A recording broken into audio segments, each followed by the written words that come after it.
মুগ ডালের খাস্তা পুলি পিঠা। নামটা শুনতে ইউনিক না, খেতেও কিন্তু একেবারে আলাদা, একদমই নতুন ইউনিক একটা পিঠার রেসিপি। আজ যে পিঠার রেসিপিটা তোমাদের সাথে শেয়ার করব, এই পিঠাগুলো হবে ওপরের দিকটা একদমই খাস্তা আর ভেতরের দিকটা হবে একদমই জুসি। আর এই পিঠাগুলো 2 সপ্তাহ মতো স্টোর করে রাখতে পারবে, তাও আবার ফ্রিজ ছাড়া এয়ারটাইট কন্টেনারে করে। এই পিঠা বলছি তো 2 সপ্তাহ যাবে, কিন্তু পিঠাগুলো এত মজা হয় যে একদিনেই শেষ হয়ে যাবে। ইউনিক এই পিঠা তৈরি করতে এতই সহজ যে একবার দেখে যে কেউ বানিয়ে নিতে পারবে খুবই সহজে। আর এই পিঠাগুলো এত মজা হয় যে তোমাদেরকে আমি বলে বোঝাতে পারবো না। তোমরা যদি অবশ্যই বাড়িতে একবার বানাও তাহলে বুঝতে পারবে কতটা মজা হয়। আর এই পিঠাগুলো একবার বানিয়ে খেলে তো মন ভরবেই না, বারবার বানিয়ে খেতে মন চাইবে। যাকে বানিয়ে খাবে সেই তো তোমার পিছে পড়ে যাবে, বারবার বানানোর আবদার করবে। তাহলে দেরি কিসের? ভিডিও স্কিপ না করে শুরু থেকে শেষ পর্যন্ত দেখে অবশ্যই বাড়িতে ট্রাই করবে, অনেক বেশি টেস্ট হয়। তাহলে চলো শুরু করা যাক। নমস্কার বন্ধুরা, আমি মেঘলা, কুক অ্যান্ড রিভিউ উইথ মেঘলা আরও একটি নতুন ভিডিওর সাথে তোমাদের সবাইকে অনেক অনেক স্বাগত। রেসিপির জন্য প্রথমে এখানে আমি নিয়ে নিয়েছি 1/2 কাপ সোনা মুগের ডাল নিয়ে এবার আমি কড়াইয়ে দিয়ে হালকা আঁচে ভেজে নেব। তোমরা যদি পিঠা বেশি বানাতে চাও তাহলে এখানে পরিমাণটা ডবল করে নেবে। আমার এই যে পরিমাণটায় আজ পিঠা তৈরি করব, এখানে আমার 10টা থেকে 12টা পিঠা অনায়াসে তৈরি হয়ে যাবে। তো তোমরা যদি তার থেকে বেশি পিঠা তৈরি করতে চাও তাহলে কিন্তু ডালের পরিমাণটা ডবল করে নেবে। ডালগুলো ভাজার সময় খেয়াল রাখতে হবে, আঁচটা একদমই কিন্তু হাই করলে চলবে না, একদমই লো হিটে ভেজে নিতে হবে আর অনবরত নাড়তে হবে। নেড়ে চেড়ে গোল্ডেন ব্রাউন কালারের করে ভেজে নিয়ে জলে ধুয়ে নিতে হবে। মুগের ডাল কিন্তু অবশ্যই ধুয়ে নিতে হবে, এতে করে যে এক্সট্রা নোংরাটা থাকে সেটা বেরিয়ে যাবে। তো একটু চটকে ধুয়ে নিয়েছি, নিয়ে এবার আমি একটা ফ্রাই প্যানে নিয়ে এখানে আমি 100 গ্রাম ডালের মধ্যে প্রায় 1.5 গ্লাস মতো জল দিয়েছি। দিয়ে এবার একদমই লো হিটে ডালটা ফুটিয়ে নিতে হবে। তো একটা ঢাকনা দিয়ে দিয়েছি, দিয়ে এবার আমি ডালটা ফুটতে দিই। এদিকে ডাল ফুটতে থাকুক, ততক্ষণ আমি বাকি প্রসেসটা করে নেব। তো তার জন্য দেখো এখানে আমি নিয়েছি প্রথমে 1 বাটি গুড় আর 1 বাটি নারকেল। এখানে মিডিয়াম সাইজের একটা নারকেল আমি কুড়িয়ে নিয়েছি, 1 বাটি মতো হয়েছে। আর এখানে নিয়েছি 100 গ্রামের থেকে একটু বেশি গুড়।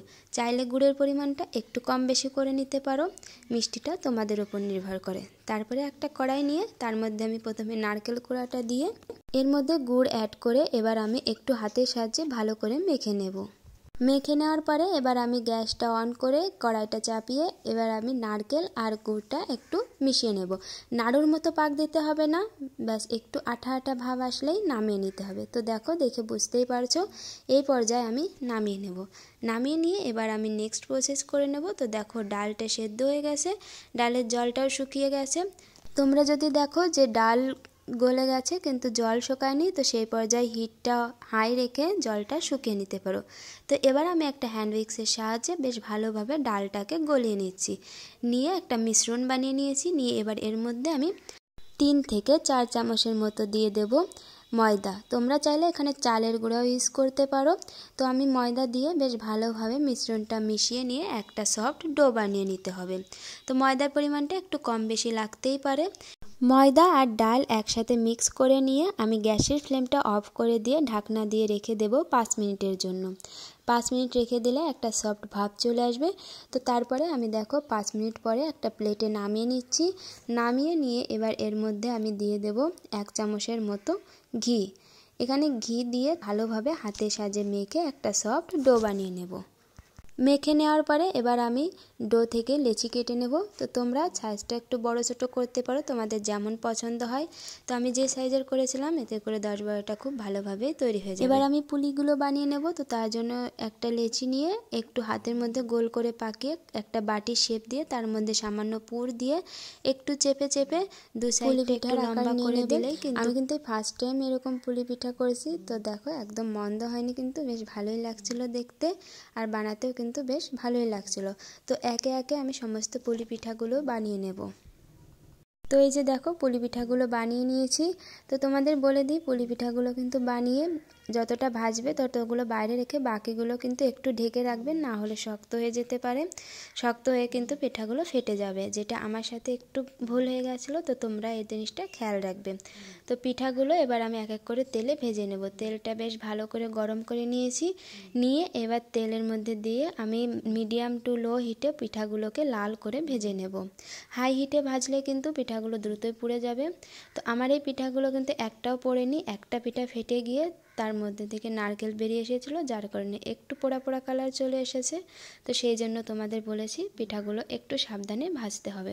অর্ধেকটা পিঠা ভেজে নিয়ে বাকি অর্ধেকটা তেলের মধ্যে দিয়ে এবার আমি চিড়াটা বানিয়ে নেব। তো তার জন্য এখানে হাফ কাপ চিনি দিয়েছি, আর যে কাপটাই করে চিনি দিয়েছি তারই অর্ধেক দিয়ে দিয়েছি জল, মানে যতটা চিনি তার অর্ধেক জল দিয়ে এবার আমি একটু জাল করে চিনিটাকে একটু গাঢ় করে নিয়ে তার মধ্যে পিঠাগুলো দিয়ে একটু নাড়াচাড়া করে নেব। এতে করে চিনিগুলো পিঠার গায়ে খুব ভালোভাবে লেগে যাবে, আর পিঠাগুলো কিন্তু অনেক বেশি ক্রিস্পি হবে, খেতে অনেক বেশি টেস্ট লাগবে। আমি তো বলবো যারা এখনও এই পিঠা ট্রাই করেনি অবশ্যই একবার বাড়িতে ট্রাই করতে, অনেক বেশি মজা হয়। সত্যি বলছি, না খেলে তো বুঝতেই পারবে না ঠিক কতটা মজার হয়। বাড়িতে আসা আত্মীয় স্বজনকে এই পৌষ সংক্রান্তিতে কিন্তু অবশ্যই পিঠাগুলো বানিয়ে খাওয়াতে পারো। তো আমার তরফ থেকে সকলকে জানাই পৌষ সংক্রান্তির অনেক অনেক শুভেচ্ছা। আজকের পিঠার রেসিপি তোমাদের কেমন লাগলো অবশ্যই কমেন্টে জানাবে। ভালো লাগলে লাইক কমেন্ট শেয়ার করতে একদম ভুলবে না। ভিডিও সকল ভিউয়ার্সকে জানাই, যদি তোমরা রোজ এরকম ইউনিক রেসিপিগুলো খুবই সহজভাবে দেখতে চাও সবার আগে, তাহলে অবশ্যই সাবস্ক্রাইব করে পাশে থাকা বেল আইকন বাটনটি প্রেস করবে, যার জন্য আমার ভিডিও নোটিফিকেশন পৌঁছে যাবে সবার আগে তোমাদের কাছে। আশা করি পিঠার রেসিপিটা বুঝতে তোমাদের একদমই সমস্যা হয়নি, বাড়িতে তো দ্রুত বানিয়ে নিতে পারবে। ভিডিও শুরু থেকে শেষ পর্যন্ত থাকার জন্য সকলকে অসংখ্য ধন্যবাদ।